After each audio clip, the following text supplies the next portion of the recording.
And welcome to this edition of Hidden History Stories from the Secret City. I'm Keith McDaniel, along with my co-host, Ray Smith. Good morning, Ray. How are you? I'm good, Keith. How are you today? I'm good. It's a little chilly this time of April, but that's okay. We'll take it. We'll take it. I think this is redbud winter, don't you? I think it probably is. That means we still got blackberry to go. I know. I know.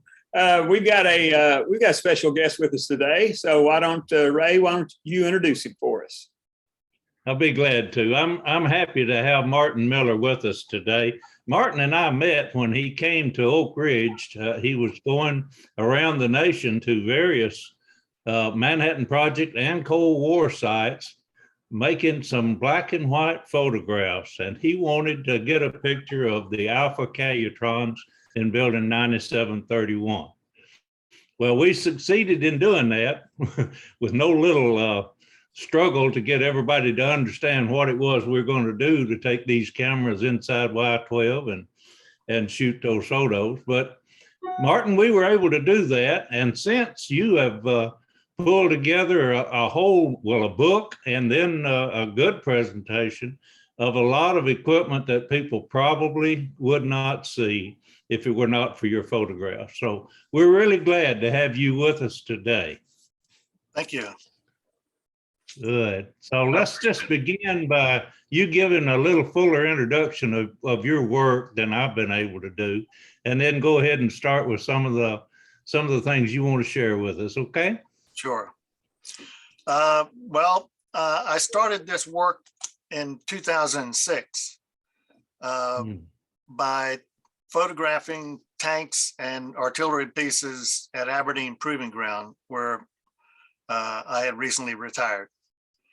However, I came there in 1972 as an ordnance officer. I was there for 2 years in that capacity, and then became a civilian doing research. And every day I would pass this line of tanks along Maryland Boulevard, the main boulevard on Aberdeen Proving Ground. And every time I would look at these things, and it would just sort of work its way into my mind a little bit more. And I resolved to come back and photograph them.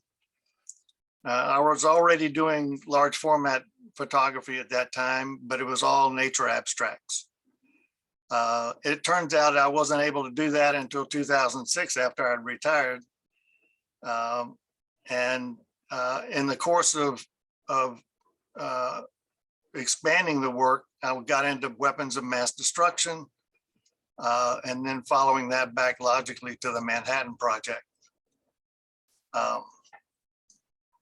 And in the course of studying about this and photographing, I became aware that the 20th century was heir to all of modernity's triumphs in agriculture, science, and technology that had taken place over the previous 4 centuries.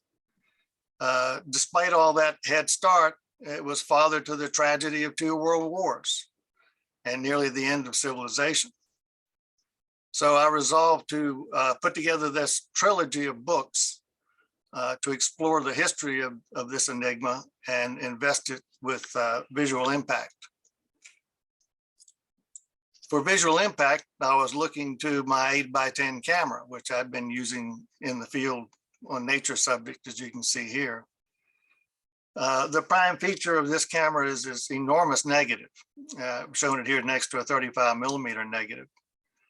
And I scanned this digitally, and once I had that, it was equivalent to a digital image of 460 megapixels. And the most sophisticated 35mm digital camera now is about 60 megapixels. That's huge.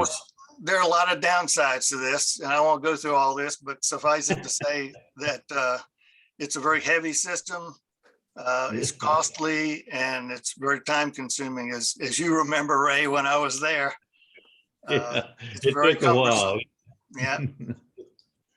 So in 2008, in January, I got the idea that I wanted to do the Manhattan Project, see what was left of the properties. And I contacted Cindy Kelly at the Atomic Heritage Foundation. She put me in touch with the public affairs officers at Oak Ridge and at Hanford and in Los Alamos. And by the end of the week, I had a photo shoot lined up for Oak Ridge and Hanford, but not Los Alamos. It took another month to find out that they were not interested in having someone with a camera come in there.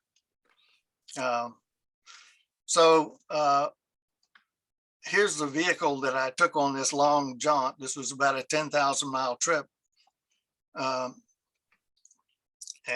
This is a year 2000 Ford van outfitted for camping and four-wheel drive. Here's my long-suffering wife, Gail, and editor-in-chief of all the books. She turned out to be quite an editor. The biggest trip was in 2008, but over a dozen-year period, I went to some 50 sites around the country. And in 2015, I went to Nuremberg, Germany. 2017 to the British Imperial War Museum in London. And there were a number of trips also to the National Archives in College Park, Maryland, once I started writing the narratives. Well, this will come as no surprise to you folks. This is the overall scheme of the Manhattan Project with basically two material streams. Oak Ridge was charged with separating the uranium-235 from natural uranium by several means, electromagnetic plant at Y12, gaseous diffusion at K25, and some help from the liquid thermal diffusion plant S50. That all fed into the bomb design and assembly done at Los Alamos for the Little Boy bomb using uranium-235 and the Fat Man bomb using plutonium, which was the plutonium was produced by Hanford's reactors and their chemical separation plants. So Oak Ridge's responsibility was to produce the uranium-235. And I have to thank you again, Ray, for taking all the time you took during this was right in the middle of your preparations for Secret City. You couldn't have come at a worse time for you. But you were very gracious and took all the time necessary for me to go in and photograph these interesting objects. The calutrons, of course, we used for the electromagnetic separation of uranium-235. On the left here is the pilot unit for the Alpha machines. It's some 30 feet tall, and it refined concentrated the uranium-235 to a percentage of about 15%. And then the beta unit on the right is about half that size, and it took it the rest of the way. In fact, all of the material for Little Boy was ultimately, it came from the beta calutrons.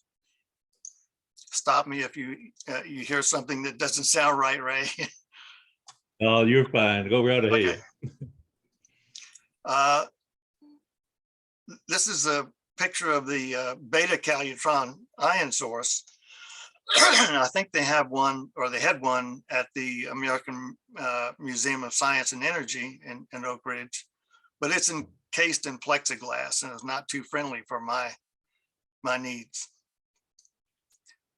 So I found one at the National Museum of Nuclear Science and History in Albuquerque, great museum. Yeah. and it was bare. I was able to walk right up to it and touch it if I wanted to.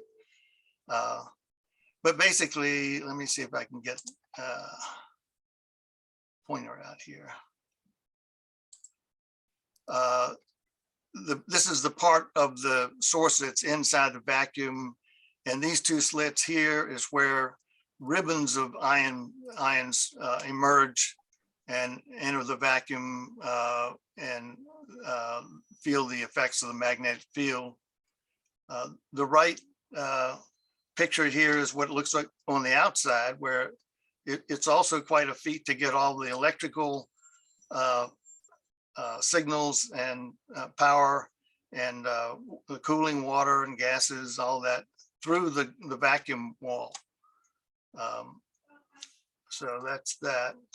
And I was also able to see the beam target for the beta calutron. This is a post-war version. It looks to me like it looks like still a double beam. You can't see very well down here. They have the plate off down here, but I think it's a double beam, and I think it looks like they're capturing some 4 isotopes here because they use it for medical isotopes and industrial isotopes after the war. The interesting thing is on the outside of the vacuum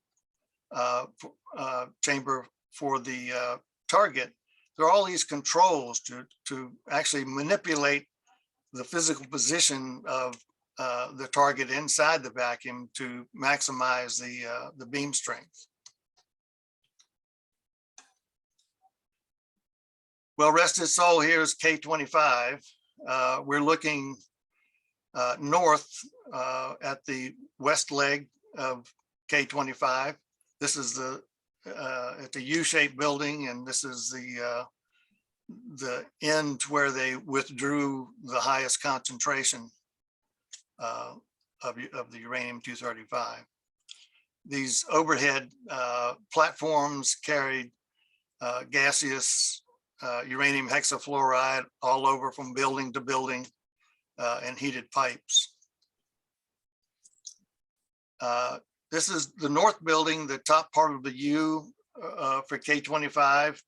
There was quite a heroic effort to try to save this building. It ultimately failed.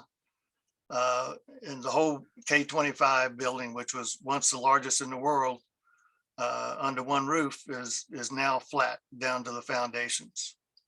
So these may have been some of the last pictures. I don't have a lot from the Cold War, but I did manage to get these are K31 at the far end of the road and K33 at the right side of the picture. These were gaseous diffusion plants that were part of the Cascade. During the early 50s, they were built. The K31 used, I'll show you the diffusion converters in just a minute. I was able to get into K31 at the far end of the road. These are very large buildings, and I think K33 might have been close to twice the size of K31. So these were at the very beginning of the Cascade. K31 used these double lot converters, which looked to me like they're about 6 or 7 feet in diameter. And in K33, the triple lot converters were monstrous. You can see a man in the background there by comparison, 13 feet in diameter. They were truly massive. So I was able to get into K31. My escorts required me to stand on about a 3-foot wide sheet of plastic. Even my tripod leg could not stray outside that. And I thought it was a little odd that they were trying to promote this as a commercial production facility, which they ultimately were unable to do. And so this building has been flattened as well. This is the cell floor where, this is on the second floor where all of those diffusion converters were lined up. The first floor is the operating floor on this building. where all of the processing controls and most of the personnel would have been. An interesting fact is that in K-25, the operating floor was the upper floor. So all the heat from the processing devices below rose up, and at times, I understand, made it quite uncomfortable on the top floor. So when they designed these buildings, they reversed that. Okay, so that was Oak Ridge. The second leg, or the first leg of the cross-country trip, had three principal stops. One was in Dayton, Ohio, for the National Museum of the U.S. Air Force, and then on to the safeguard sites. There's several there in North Dakota, and then finally to the Minuteman II National Historic Site in South Dakota, Cactus Flat, South Dakota. The first thing that happened was in Dayton.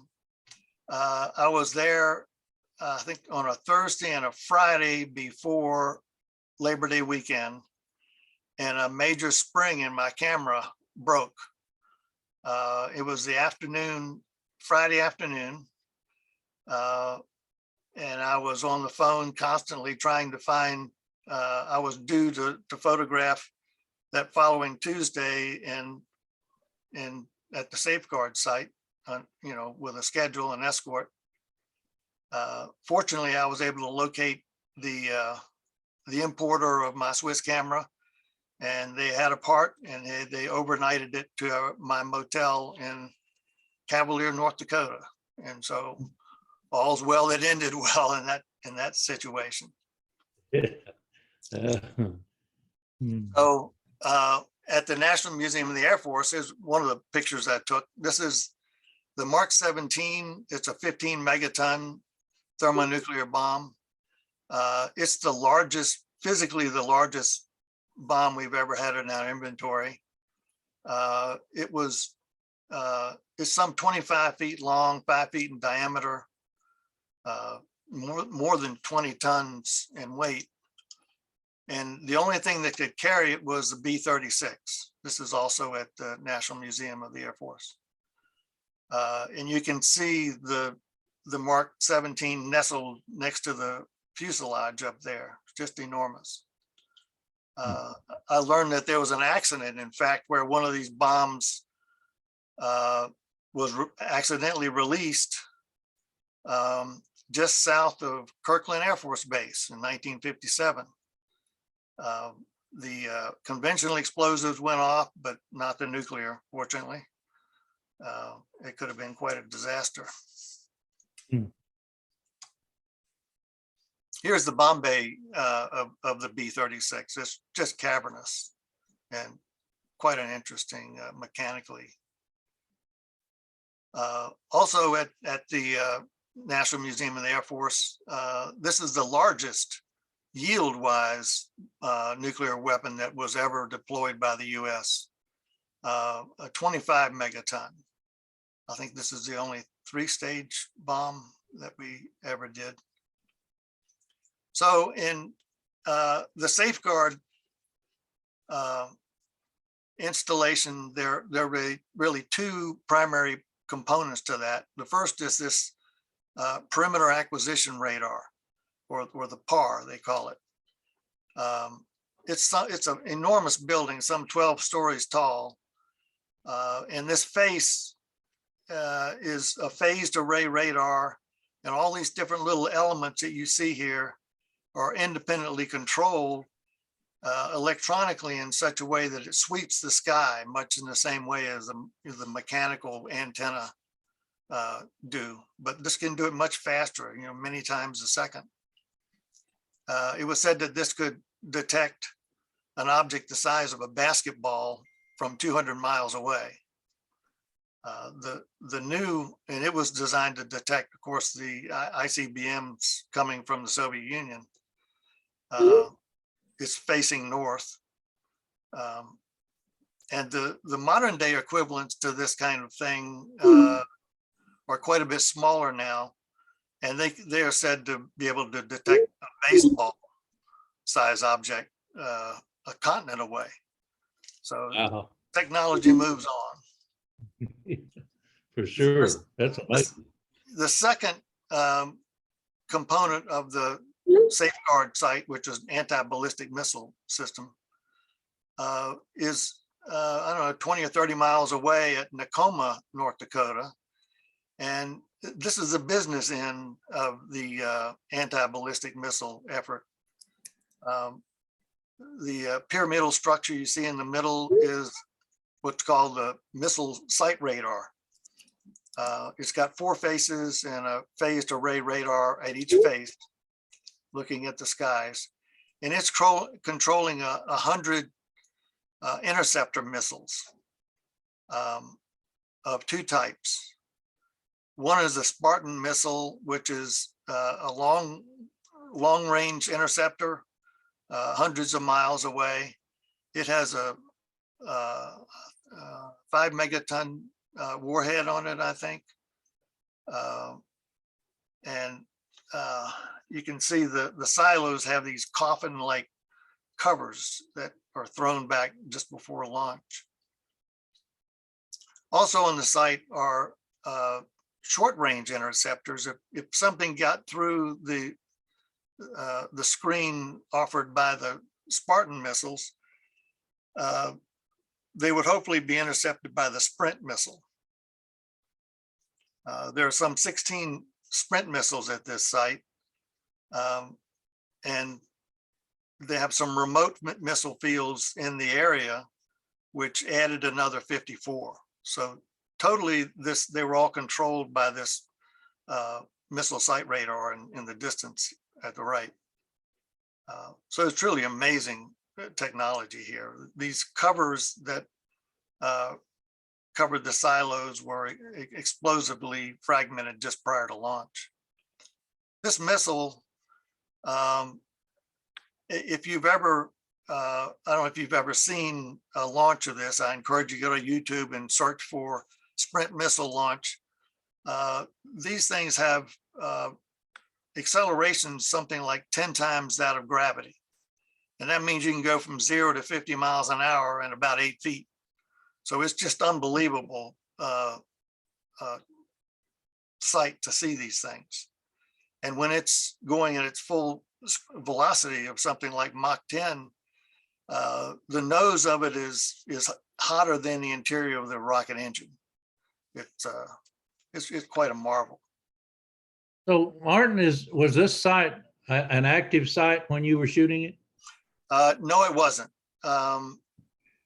I meant to say that it became active on October the 1st in 1975. Okay. And with all of its missiles, in the silos, ready to go, or all the radars operating.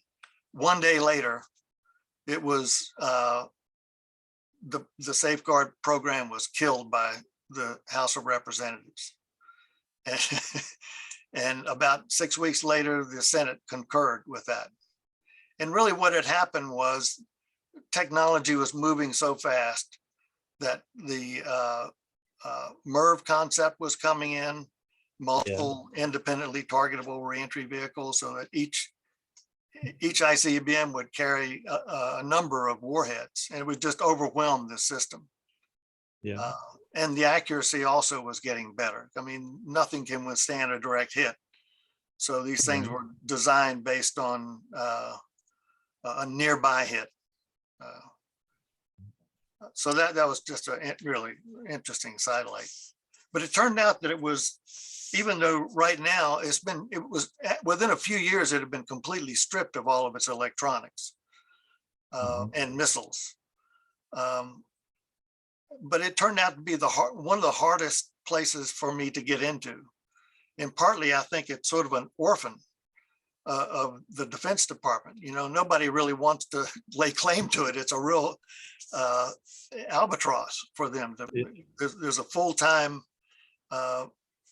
caretaker there. And it just days before I was to leave home, I got word that I'd gotten all the approvals. Days before I was to leave home, I got word that, oh no, you needed another approval from Fort McCoy. And I didn't even know anybody had anything to do with nuclear at Fort McCoy. But they were able to, believe it or not, they were able to rush it through, and it made it possible. So you would appreciate this saying that I've used a time or two, in that when you want to go forward with the kind of activity that you have, you'll have to get permission from at least 14 people. 13 of them seem to be programmed to say no, and the only one that can say yes won't speak until after the 13 have said no. well, there's a lot of truth to that, I'm sure. You've seen a lot of that. It may have been, this project may have been in that category as well. Yeah.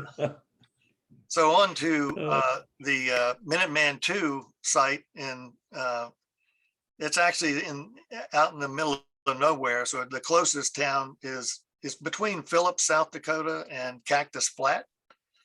So that gives you some idea of the remoteness.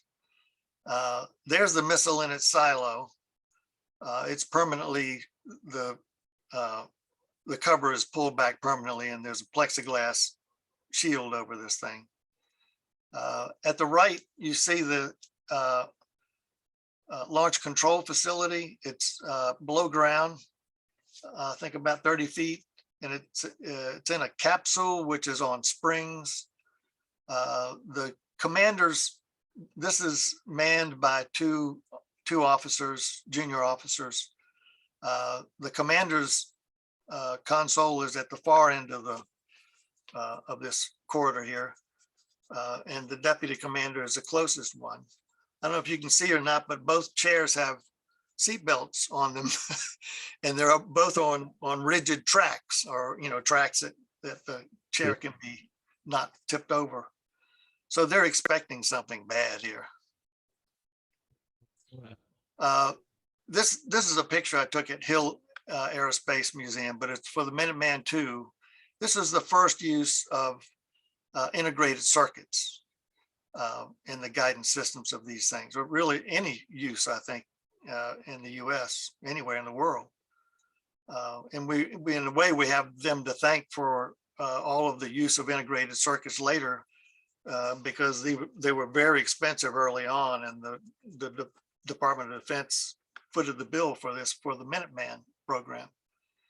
The Minuteman also was unique in that it was the first solid propellant ICBM.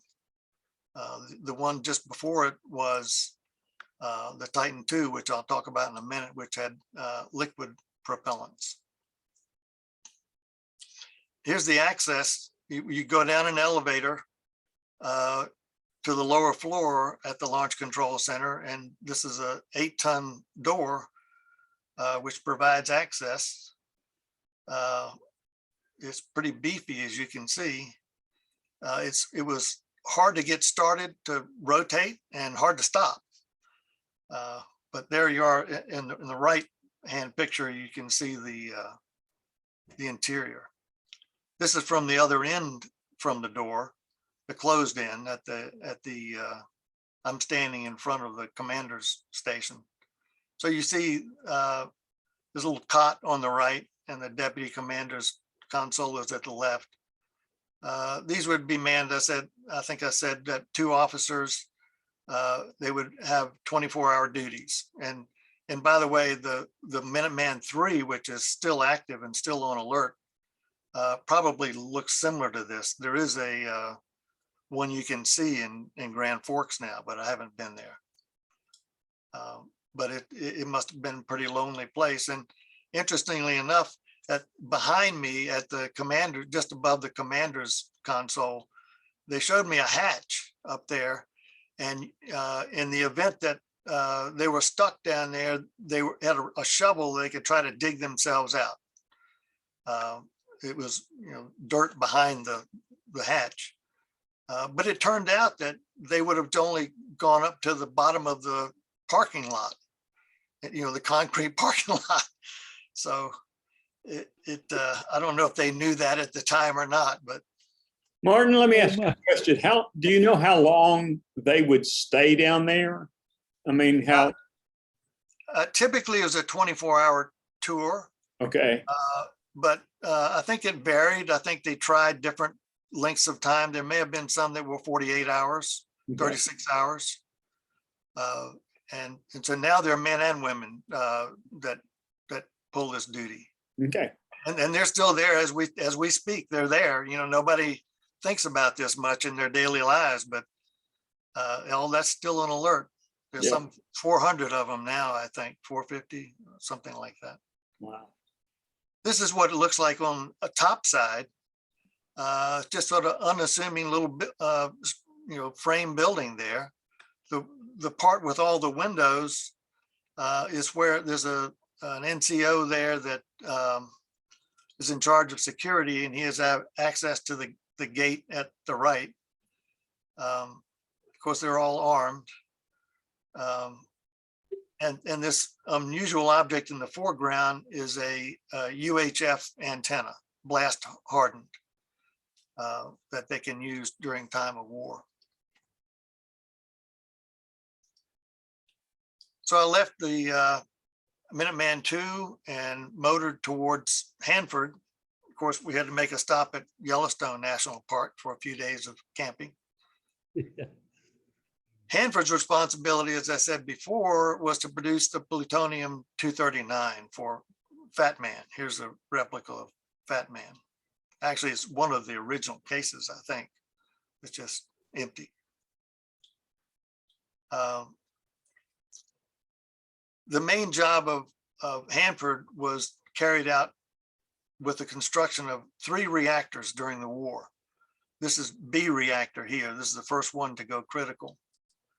And it's sort of structured similarly to the graphite reactor. At right, you see the face. There's some 2004 process tubes, and that compares to, I think it was 1248 process tubes for the graphite reactor. This also was, the Hanford reactors were water cooled compared to the air cooled graphite reactor. And these reactors were 36 by 36 on the face compared to 24 by 24 feet for the graphite reactor. And you see a stage down here, the lighted portion on the right photograph, that moves up and down just like there's a stage for the graphite reactor in order to load those process tubes with the fuel elements. I did make a second trip to Hanford in 2013, and they allowed me to get on top of the reactor core, which was really, it was great being up there. What you see, all these wires originally controlled the safety control rods, which are neutron absorbing either boron or cadmium rods that would be, if there was a problem with the possible runaway of the reactor, they would drop these rods right into the core of the reactor and quench it immediately. It would absorb all the neutrons and stop the reaction. In the 50s, they came up with a different system. You see these kettle-like objects in the foreground.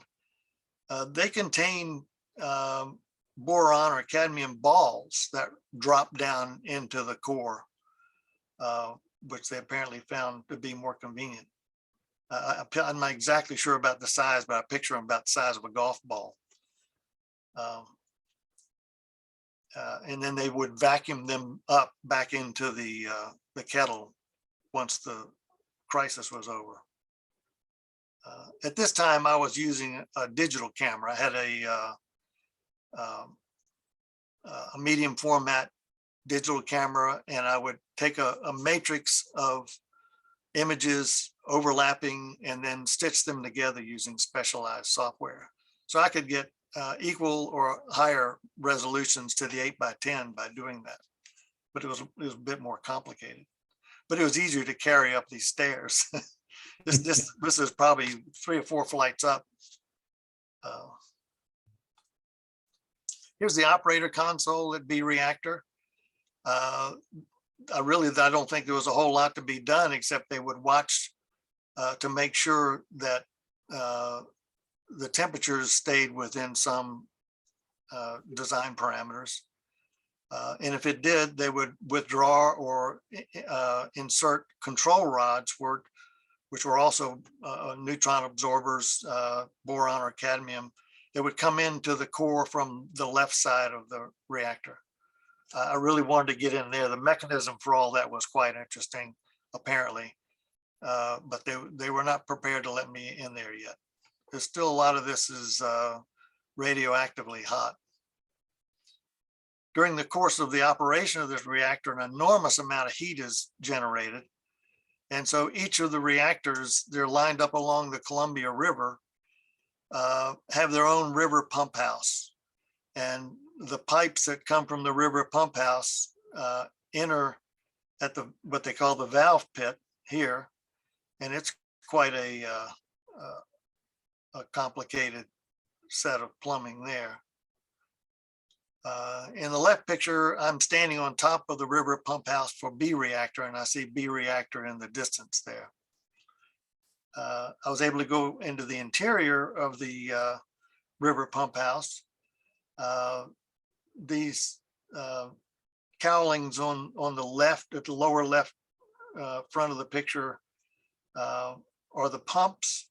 And if you get close enough, you can see that it says 1943 on, it's molded into the housing. And these pumps have been operating continuously since 1944. So it's pretty amazing. They no longer cool the reactors, but they do provide water for the other functions.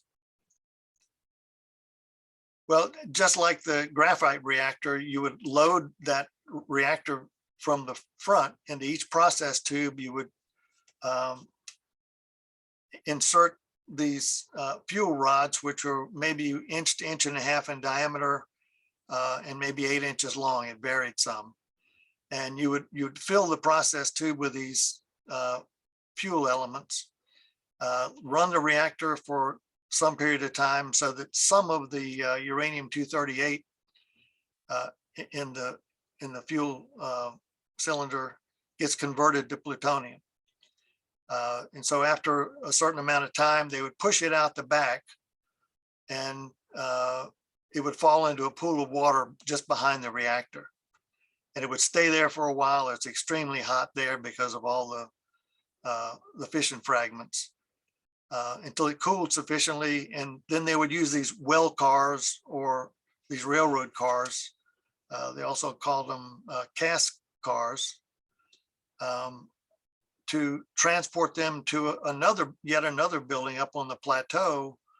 At the far back, you see what looks like a garage door on a building.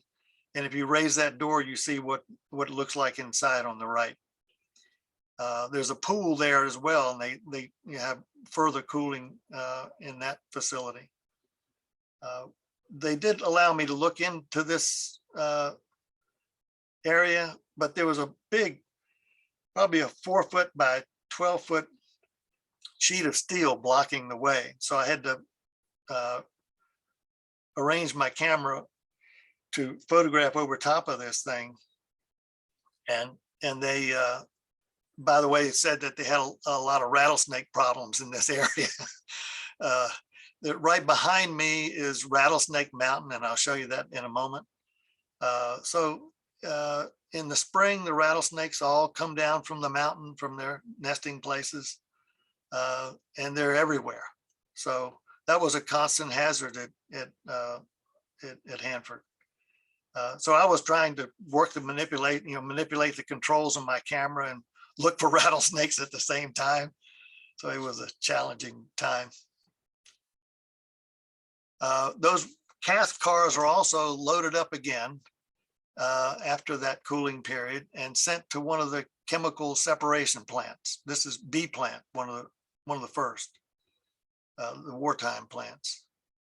The rail lines go between two enormous earthen berms, as you see here, to that door at the center of the picture. This is all because it's still tremendously radioactively hot, and these things serve as absorbers. So what happens is that the cast cars would roll into the left end of this building. The building is quite long. This is some 800 feet long. And the first thing would happen, excuse me, is that they would use a caustic like sodium hydroxide to strip off the aluminum jacket from the fuel. They call them slugs at this point, the fuel slugs. And then it would go into a bath of acids, I think sulfuric and nitric acid. And when that happened, it would dissolve the whole slug into a slurry. And many of the contaminants, I think strontium and cesium, maybe isotopes, would pour out of that tall smokestack. That's like a 200-foot tall smokestack. You see them around Hanford. And they would have to wait for the wind to blow away from Richland, where there's a tri-city area there, Kennewick, Richland, and Pasco, which is just south of Hanford. But still there were farms and orchards and all that in the downwind direction. So it was a troublesome time. This is the same plant, B plant. The berms I showed you a minute ago were at the far left of the picture. I wish I could have gotten into taking this picture on the right, but that's a DOE picture. But that's what it looks like inside. They called them Queen Marys because they were so large. And they also call them canyons, which is, you can understand that by looking at the right picture. Everything was done by remote control. There was a series of chemical processing steps that ran along the length of this enormous building. And everything was done by remote control. The crane, the overhead crane operators were really deft in their skills. This was the first use of closed circuit TV. And they would do everything from looking at the TV monitor, manipulate their controls. They really got quite skilled at it. After it ran the gauntlet of that building, at the end would emerge purified plutonium in the form of a billet called a button. And they would store these at the Gable Mountain plutonium vaults. The geography of Hanford is such that the Columbia River skirts around the periphery on two sides, and Gable Mountain separates the river from the chemical separation plants. Remember the reactors are all lined up along the river. And by the end of the Cold War, there were 9 reactors there. There were 3 built during the war, but in the end, there were 9. So the chemical separation plants are up on the so-called plateau here, which is behind me. This Gable Mountain plutonium vault is facing the direction where the chemical separation plants are. This has all been remediated, by the way. Now this is all gone. This is maybe one of the last pictures of this whole thing. An interesting thing is that I really wanted to get on top of Gable Mountain and photograph in both directions. I could see the layout of the reactors along the river in one direction, and in the other direction I could see the chemical separation plants. But it turns out that this is a sensitive Native American area and an ancient burial ground. And they, as I understood it, and they denied my request to photograph from up there. During the war, I mean, the plutonium was made at the chemical separation plants. In the 50s, after the war, there was too much throughput there, and they needed a dedicated place to do the final purification of the plutonium. And that took place at the plutonium finishing plant, which was built in the early 50s. This is all gone now as well. This is down to the foundation. I thought this door, I had to take a picture of this doorway. There's so many different warnings here that it's hard to fathom entering it, but I was able to go in there actually. And in fact, this is a picture of one of the assembly lines where the final result would be the plutonium buttons and a little cake of plutonium, which was fairly safe to handle at the end, but it was very hazardous along the way. These buttons, by the way, would then be sent to Rocky Flats plant near Denver. That's all gone now as well. Where they would made at Rocky Flats, it would be made into the pits for the weapons. So this right here is the Holy of Holies at Hanford during its heyday. You know, they also had their own vaults and just behind this building, which they had all been demolished by the time I got there in 2013. Hanford doesn't have an active mission militarily anymore. Their mission, however, is still extremely challenging, and it's the cleanup. This is one of the most polluted places on the planet, and it will be for another 100 years or more. So one of the things they had to do, remember they had 9 reactors along the river. They had to figure out some way of stabilizing these things and letting the radiation take its course in its decay. And what they came up with was a process called cocooning, where they stripped away all of the ancillary buildings supporting the reactor and filled the sensitive areas, meaning the ones that were most radioactive, with grout. You two are probably familiar with that. It's a concrete-like slurry mixture that basically just locks the contaminants in place to keep them from migrating. So this is a post-war reactor, C reactor. You can see, in fact, B reactor in the far distance at the right lower corner. Well, Martin, this is amazing. You've got a really good display of a lot of things that I'm sure people have not seen. Describe what you've got here, and let's kind of wrap it up here. Okay. Okay, sure. This is a view from Rattlesnake Mountain, and there apparently is something of a friction between Rattlesnake Mountain caretakers, which is the Fish and Wildlife, and the operators of Hanford. And there's apparently quite a good view from the top of Rattlesnake Mountain, but Fish and Wildlife rejected my request to photograph from there for really no reason at all.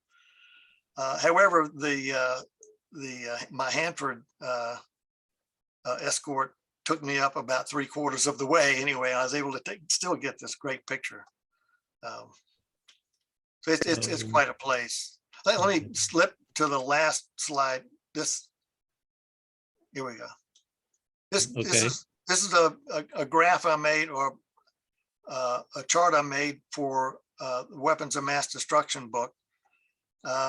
It's got a lot of things on here, but basically they're the parallel military and civilian agencies that were in charge of the nuclear enterprise, and side by side with that is all the presidential administrations and years, and most importantly at the bottom is the nuclear stockpile over time.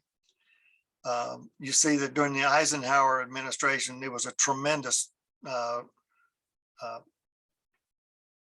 accretion of these warheads. This is actually a number of warheads at that year, more than 30,000. And also interesting, I thought, was Ronald Reagan's administration, which was known for its buildup. It was fairly flat, really. I think they must have retired a lot of weapons at the same time that they were building new ones. Yeah.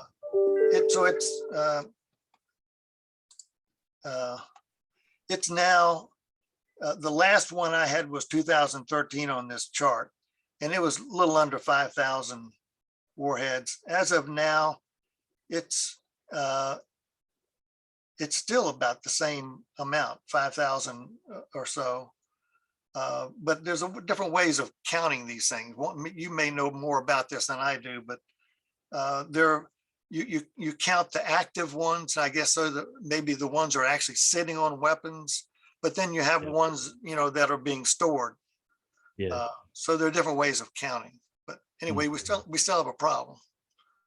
So anyway, that's all I would say to the response to that, as long as anyone has any nuclear weapons, we're going to have more, and we're going to have the capability of taking them out should they be shot at us. Sure. Well, it's bewildering to keep up with the arms reduction treaties, but my guess is it's going to slow down as a result of recent activities. Yeah. You have to realize North Korea and Iran isn't part of the equation that makes it difficult to do away with nuclear weapons. And of course, what's going on, as you mentioned, in Ukraine is troublesome, to say the least. Martin, let me ask you a question. If people were interested in getting your books, how can they do that? Well, they can go to Amazon. Okay. They can go to Barnes and Noble. They can go to Books A Million. Okay. And order it online. Right. There's also my distributor is Itasca Books. Mm-hmm. That's for just the last book. Probably Amazon is the best bet, or Barnes and Noble. All right. Very good. Very good. Well, we really do appreciate you being with us, Martin. You brought a presentation that I think is something that'll be of interest to people that might not see. And in fact, you made mention of it. Most of the things that you've taken photographs of no longer exist. Mm-hmm. So an excellent service you provided, not only to the nation, to the world, to document that era of nuclear weapons. Thank you very much for that. Absolutely. Ray, do we have anybody lined up for our next one coming up? Yes, we do. Our next one, we're going to have Judith Strawber, who started the Japan Institute in Los Alamos. And along with her will be Clifton Truman Daniel, who is President Truman's grandson. Mm-hmm. And we're going to have the pleasure of talking with them next time. All right, very good. All right, well, Ray, thank you. Martin, thank you for being our guest today. We certainly appreciate it. You're welcome. I enjoyed it. Folks, thanks for watching. We'll be back in a couple more weeks.